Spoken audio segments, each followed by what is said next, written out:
Chapter 14. Nantucket.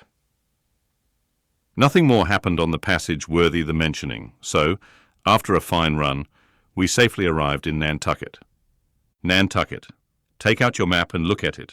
See what a real corner of the world it occupies, how it stands there, away offshore, more lonely than the Eddystone Lighthouse.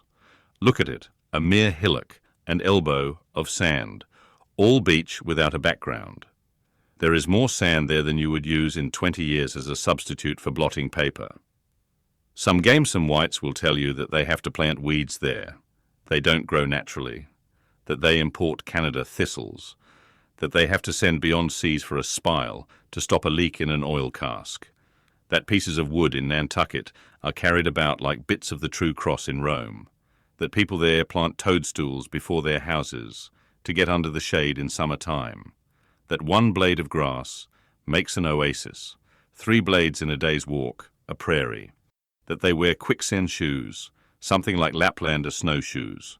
That they are so shut up, belted about, every way enclosed, surrounded, and made an utter island of by the ocean, that to their very chairs and tables small clams will sometimes be found adhering, as to the backs of sea turtles. But these extravaganzas only show that Nantucket is no Illinois. Look now at the wondrous traditional story of how this island was settled by the red men. Thus goes the legend.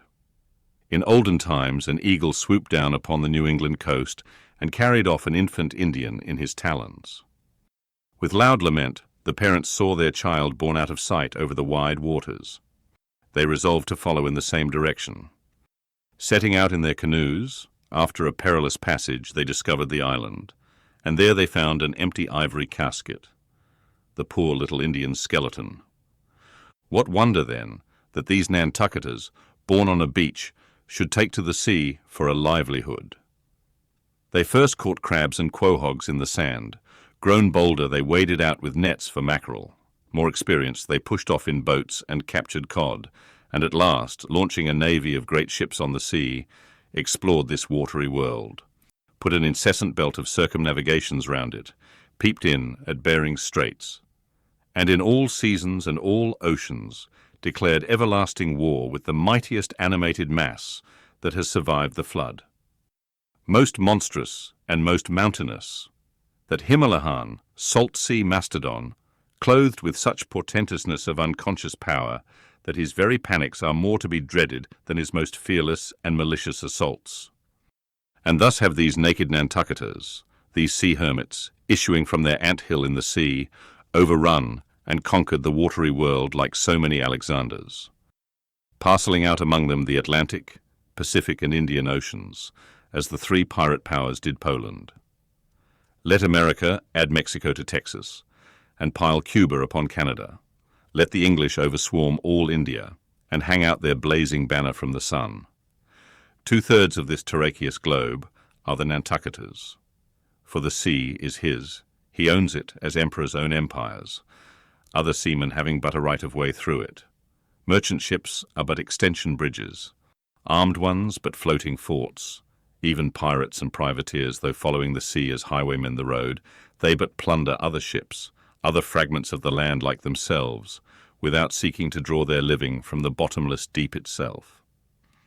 The Nantucketer, he alone resides and riots on the sea.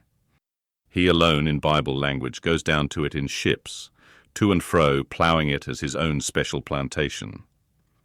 There is his home. There lies his business, which a Noah's flood would not interrupt, though it overwhelmed all the millions in China. He lives on the sea as prairie cocks in the prairie. He hides among the waves. He climbs them as chamois hunters climb the Alps. For years he knows not the land, so that when he comes to it at last, it smells like another world, more strangely than the moon would to an earthsman.